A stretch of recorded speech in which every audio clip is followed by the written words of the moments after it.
Hello everyone, I hope you are well and good. आज बहुत time के बाद मैं लेक्चर रिकॉर्ड कर रही हूँ। आई होप आपको समझ में आए। और आज हम एंग्जाइटी डिसऑर्डर्स के बारे में पढ़ेंगे। ये साइकोपैथोलॉजी का पार्ट है। एंग्जाइटी डिसऑर्डर्स पढ़ने से पहले हमें ये पता होना चाहिए कि एंग्जाइटी क्या होती है। बेसिकली एंग्जाइटी एक नॉर्मल इमोशन है जो कि हर एक इंसान एक्सपीरियंस करता है। ये एक ऐसी फीलिंग है जिसमें हम वरिड फील करते हैं या कभी कभी स्ट्रेस्ड हो जाते हैं किसी भी पर्टिकुलर सिचुएशन को लेके। फॉर एग्जांपल, कल हमारा टेस्ट है तो हम उसके लिए थोड़ा बहुत वरिड हो जाते हैं, तो हमें वो एंग्जाइटी हो जाती है। कभी अगर हमारा जॉब इंटरव्यू होता है तो उसके लिए भी हम एंग्जाइटी फील करते हैं। हम basically it is a normal emotion that everyone experiences. It is like feeling worried or stressed about something specific, like an upcoming test or a job interview. थोड़ी हिस्ट्री जान लेते हैं एंग्जाइटी की कि क्या थी। In ancient Greece anxiety was believed to be caused by an imbalance of body fluids. Body fluids के imbalance की वजह से एंग्जाइटी होती है, ऐसा ग्रीस का मानना था। लेकिन in the 19th century anxiety was seen as a medical condition and was treated with various methods including sedatives and psychoanalysis. दो इम्पॉर्टेंट टर्म्स है जो कि हमें मालूम होने चाहिए। पहला है neurosis and the other one is साइकोसिस। न्यूरोसिस क्या है? ये 60% जो भी हमारी मेंटल हेल्थ इशू है वो ट्रीटेबल है। हम कह सकते हैं हल्का प्रकार है ये neurosis.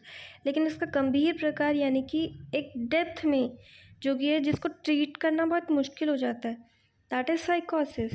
Neurosis is a term used in psychology to describe a range of mental health conditions characterized by excessive anxiety, distress, and maladaptive coping mechanism.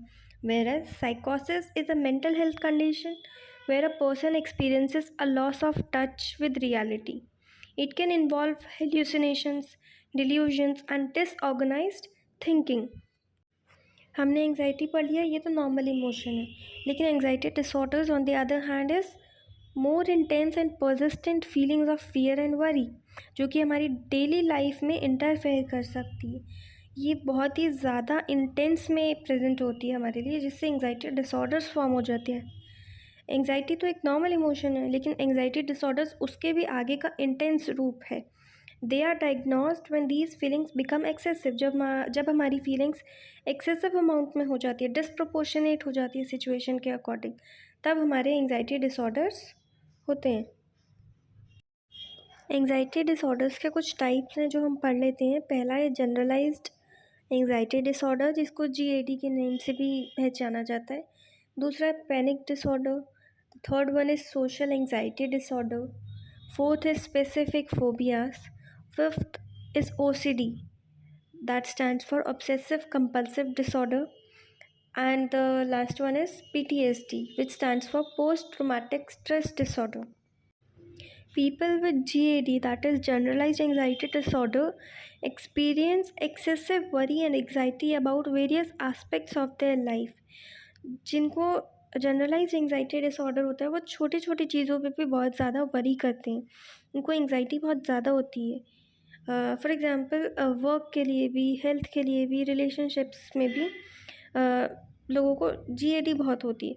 This worry is often difficult to control and can be accompanied by physical symptoms like restlessness and fatigue.